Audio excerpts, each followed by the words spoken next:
예, 세 번째 이슈입니다. 지난 4월 경북 포항에서 70대 아버지가 조현병을 앓고 있는 딸을 살해한 사건이 있었죠. 정말 가슴을 후벼 파는 사건이었는데요. 부모가 나이가 들고 또 세상을 떠나면 정신장애를 앓는 딸을 더 이상 챙길 수가 없기 때문에 그런 선택을 하게 됐다. 이게 정말 마음이 아팠는데 도저히 상식적으로 받아들여지지 않는 사건이었습니다. 하지만 지역사회의 미흡한 체계가 그 부모를 그런 결정에 이르게 하지 않았나 이런 생각도 드는데요.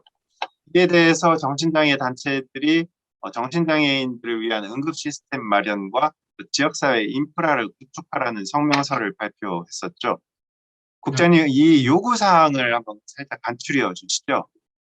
예. 일단 그 4월 20일, 올 4월 20일에 그 경북 포항에서 이렇게 조현병을 앓고 있는 딸을 그 나이 드신 아버지, 78세 아버지가 목졸라 살해한 사건이 있습니다. 그래서 이분이 아버지가 경찰에 가서 진술했을 때 무슨 얘기를 했냐면은 딸의 그 아들, 손주의 앞날이 너무 걱정돼서 딸을 이렇게 살해할 수밖에 없었다 얘기를 했었는데 이, 이 사건은 정신장애 당사자의 돌봄을 오롯이 가족에게 맡기고 있는 현행법에 대한 반발과 어떤 제도 마련과 요청으로 받아들일 수 있을 것 같습니다. 그래서 당시에 그 사건 발생하고 최근 정신장애 인권단체들이 이렇게 얘기를 합니다.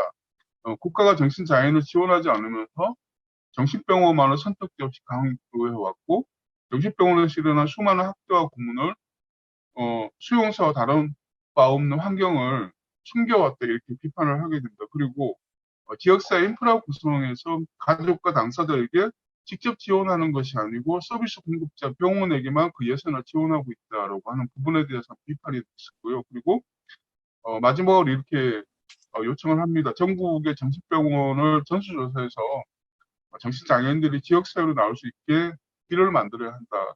그런 세 가지 형식 꼭지로 이렇게 요청을 했던 걸로 기억이 납니다. 네, 그 핵심을 대략 이제 두 가지로 뽑아보면 일단 지역사회 응급 시스템이 부재하고 있다. 그리고 또 기승전 정신병원인데 그 정신병원들이 대부분 폭력적인 환경이고 또 감춰져 있다고 말을 하잖아요. 이건 뭐 오래된 문제이기도 한데요. 당사자들이 그래서 국회 앞에서 얼마 전에 정신장애인 기본법 제정을 위해서 이제 시위에 나서기도 했어요. 뭐 이것은 제가 보기에는 대한민국 당사자 운동에 있어서 상당히 중요한 전환점이라는 생각이 드는데요. 기본법이라고 했습니다. 정신장애인이 복지 대상이 되어야 한다는 요구를 또 넘어서는 것 같기도 하는데, 어, 국장님은 이 기본법 제정 요구에 대한 이 부분에 대해서 어떻게 생각하고 계시나요?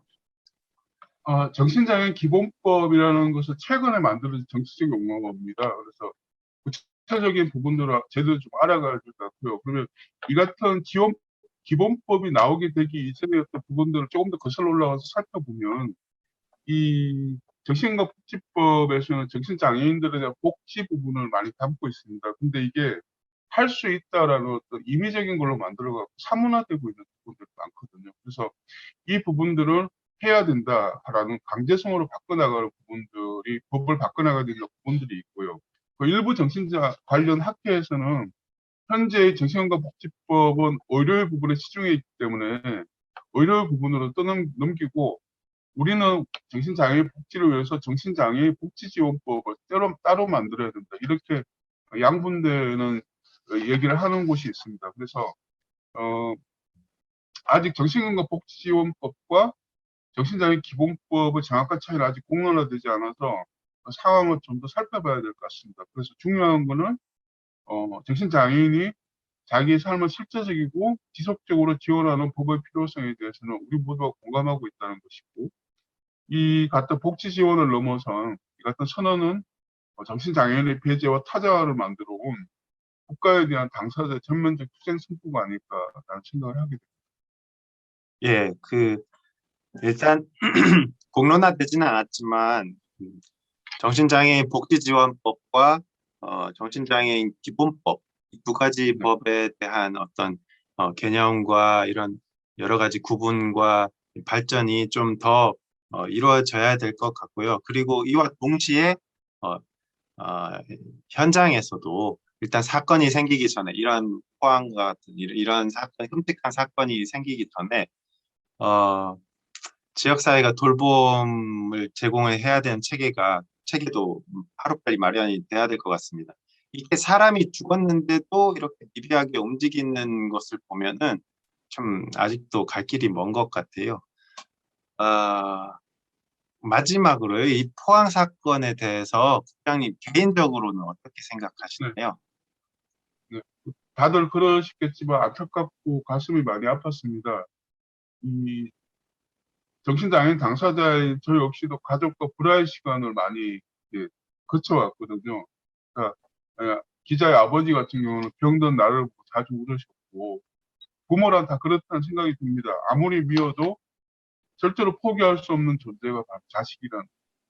그래서 어, 부모도 자식을 병간호하다가 지쳐버릴 수도 있고 때로는 피눈물을 감추면서 자식을 정신병원으로 보내기도 합니다.